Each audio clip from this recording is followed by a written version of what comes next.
Hello, स्वागत है आप सभी का GKRWA स्टडी पर। मेरा नाम निधि। आज के वीडियो में हम डिस्कस करने वाले हैं हिंदी के टॉप 30 ऐसे क्वेश्चन आंसर जो कि सभी परीक्षाओं के लिए महत्वपूर्ण रहेंगे। तो आप लोग वीडियो को शुरू से अंत तक जरूर देखिएगा और 30 में से कितने क्वेश्चन का आंसर आप सही कर पा रहे हैं, अपना स्कोर हमें कमेंट बॉक्स में ज़रूर बताइएगा। तो चलिए अब हम शुरू करते हैं फर्स्ट क्वेश्चन से। लड़का खेलता है, इस वाक्य में कौन सा वचन है? बताइए इसका राइट आंसर क्या होगा। एक वचन। लड़का खेलता है, इस वाक्य में एक वचन है। जिस शब्दों से केवल एक वचन का बोध होता है उसे हम एक वचन कहते हैं। हिंदी में वचन की संख्या कितनी है? बताइए हिंदी में वचन की संख्या कितनी है? 2। हिंदी में वचन की संख्या 2 है, एक वचन और बहुवचन।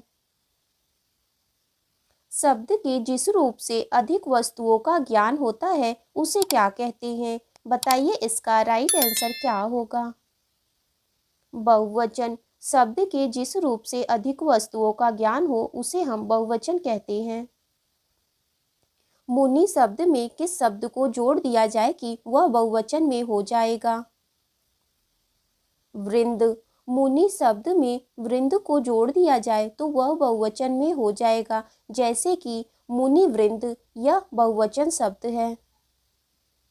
कृषक शब्द में किस शब्द को जोड़ दिया जाए कि वह बहुवचन में हो जाए? गढ़। कृषक शब्द में गढ़ जोड़ दिया जाए तो वह बहुवचन में हो जाएगा, जैसे कृषकगढ़। यदि वर्तमान काल की कोई क्रिया दूसरी क्रिया पर निर्भर हो तो उसे क्या कहते हैं? बताइए इसका राइट आंसर क्या होगा। हेतु हेतु मत वर्तमान। यदि वर्तमान काल की कोई क्रिया दूसरी क्रिया पर निर्भर हो तो वहां पर हेतु हेतु मत वर्तमान काल होगा। यदि वह चला गया हो तो फाटक बंद कर दो, यह किस काल का उदाहरण है? हेतु हेतु मत वर्तमान काल। यदि वह चला गया हो तो फाटक बंद कर दो, यह हेतु हेतु मत वर्तमान काल का उदाहरण है। तुमने मेरा घर देखा था, यह किस काल का उदाहरण है? बताइए तुमने मेरा घर देखा था यह किस काल का उदाहरण है? पूर्ण भूतकाल का। तुमने मेरा घर देखा था यह पूर्ण भूतकाल का उदाहरण है। जिस रूप में क्रिया के समाप्ति के समय का स्पष्ट बोध हो उसे पूर्ण भूतकाल कहते हैं। क्रिया की विशेषता बताने वाले को क्या कहते हैं? बताइए इसका राइट आंसर क्या हो सकता है। ऑप्शन से इसका राइट आंसर है। क्रिया की विशेषता बताने वाले को क्रिया विशेषण कहते हैं। जैसे वह धीरे धीरे चलता है, इस वाक्य में चलता क्रिया है और धीरे धीरे उसकी विशेषता बता रहा है। नल बूंद बूंद टपक रहा है, वाक्य में क्या रेखांकित है? क्रिया विशेषण। नल बूंद बूंद टपक रहा है, इस वाक्य में क्रिया विशेषण है। गरीबों को वस्त्र दो, वाक्य में कौन सा कारक है? बताइए गरीबों को वस्त्र दो इस वाक्य में कौन सा कारक है?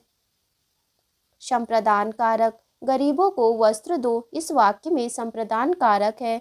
संप्रदान कारक का अर्थ है कि जिसके लिए कुछ किया जाए या जिसे कुछ दिया जाए वहां पर संप्रदान कारक होता है।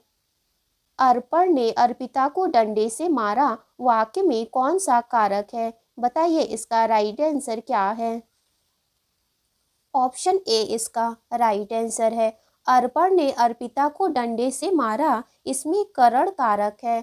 करण कारक का विभक्ति होता है से या तो द्वारा। मेरी घड़ी खो गई, वाक्य में कौन सा कारक है? बताइए मेरी घड़ी खो गई इस वाक्य में कौन सा कारक है? संबंध कारक। मेरी घड़ी खो गई है इस वाक्य में संबंध कारक है। मैं 3 मिनट में आ रहा हूँ, वाक्य में कौन सा कारक है? बताइए मैं 3 मिनट में आ रहा हूँ इस वाक्य में कौन सा कारक है? अधिकरण कारक। मैं 3 मिनट में आ रहा हूँ इस वाक्य में अधिकरण कारक है। संज्ञा के जिस रूप से क्रिया के आधार का बोध होता है उसे हम अधिकरण कारक कहते हैं। तुम्हें क्या चाहिए रेखांकित में सर्वनाम का कौन सा भेद है? प्रश्नवाचक सर्वनाम है। तुम्हें क्या चाहिए इस वाक्य में प्रश्नवाचक सर्वनाम है। यह सर्प है रेखांकित में सर्वनाम का कौन सा भेद है? बताइए इसका राइट आंसर क्या है? निश्चयवाचक सर्वनाम। यह सर्प है इस वाक्य में निश्चयवाचक सर्वनाम है। जिस सर्वनाम से किसी वस्तु का निश्चित बोध होता है उसे हम निश्चयवाचक सर्वनाम कहते हैं। आप जैसा समझे वैसा करें रेखांकित में सर्वनाम का कौन सा भेद है? निजवाचक सर्वनाम है। आप जैसा समझे वैसा करें इस वाक्य में निजवाचक सर्वनाम है। जो व्यर्थ की बातें करता हो उसे क्या कहते हैं? वाचाल। जो व्यर्थ की बातें करता हो उसे वाचाल कहते हैं और जो बहुत बातें करता हो उसे हम बातुनी कहते हैं। जो देखने में प्रिय लगता हो उसे क्या कहते हैं? बताइए, जो देखने में प्रिय लगता हो उसे क्या कहते हैं? प्रियदर्शी। जो देखने में प्रिय लगता हो उसे हम प्रियदर्शी कहते हैं। एहसान न मानने वाले को क्या कहा जाता है? बताइए, जो व्यक्ति एहसान नहीं मानता उसे क्या कहते हैं? कृतघ्न। जो व्यक्ति एहसान ना मानता हो उसे कृतघ्न कहते हैं और जो व्यक्ति एहसान मानता हो उसे हम कृतज्ञ कहते हैं। कलेवर किसका पर्यायवाची शब्द है? बताइए, कलेवर का पर्यायवाची शब्द क्या होगा? अंग। कलेवर अंग का पर्यायवाची शब्द है और अंग के अन्य पर्यायवाची शब्द शरीर, तन, काया और देह है। यातुधान किसका पर्यायवाची शब्द है? बताइए, यातुधान का पर्यायवाची शब्द क्या होगा? असुर। यातुधान असुर का पर्यायवाची शब्द है और असुर के अन्य पर्यायवाची शब्द निशाचर, रजनीचर और दानव हैं। वज्रधर किसका पर्यायवाची शब्द है? बताइए, वज्रधर का पर्यायवाची शब्द क्या होगा? इंद्र। वज्रधर इंद्र का पर्यायवाची शब्द है और इंद्र के अन्य पर्यायवाची शब्द महेंद्र, सुरेश और सचिपति है। तरड़ी और तरड़ी का क्या अर्थ है? बताइए इसका राइट आंसर क्या होगा? तरड़ का अर्थ है सूर्य और तरड़ी का अर्थ है नौका। तो ध्यान दीजिएगा, ऑप्शन सी इसका राइट आंसर होगा। भवन और भुवन का क्या अर्थ है? बताइए इसका राइट आंसर क्या होगा? ऑप्शन सी इसका राइट आंसर है। भवन का अर्थ है मकान और भुवन का अर्थ है संसार। कृपण और कृपाण का क्या अर्थ है? बताइए, कृपण और कृपाण का क्या अर्थ है? ऑप्शन सी इसका राइट आंसर होगा। कृपण का अर्थ है कंजूस और कृपाण का अर्थ है कटार। परमेश्वर में कौन सा समास है? बताइए, परमेश्वर में कौन सा समास है? कर्मधारय समास। परमेश्वर में कर्मधारय समास है और इसका समास विग्रह होगा परम है जो ईश्वर।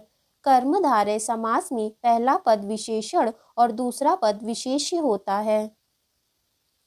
विद्यार्थी में कौन सा समास है? बताइए, विद्यार्थी में कौन सा समास है? कर्म तत्पुरुष समास है। विद्यार्थी में कर्म तत्पुरुष समास है और इसका समास विग्रह होगा विद्या की अर्थी। कन्यादान में कौन सा समास है? बताइए, कन्यादान में कौन सा समास है? तत्पुरुष समास। कन्यादान में तत्पुरुष समास है और इसका समास विग्रह होगा कन्या का दान। कौन सी वर्तनी शुद्ध है? बताइए, इनमें से कौन सी वर्तनी शुद्ध है? ऑप्शन डी इसका राइट आंसर होगा। ऑप्शन डी स्रोत का शुद्ध वर्तनी रूप है। साग पात में कौन सा समास है? यह आपका टेस्ट क्वेश्चन होगा। इसका आंसर आपको कमेंट बॉक्स में ज़रूर बताना है। तो आज की वीडियो आपकी यहीं तक थी। वीडियो अच्छी लगी हो तो लाइक करें, शेयर करें। अगर आप चैनल पे नए हैं तो चैनल को ज़रूर सब्सक्राइब करें।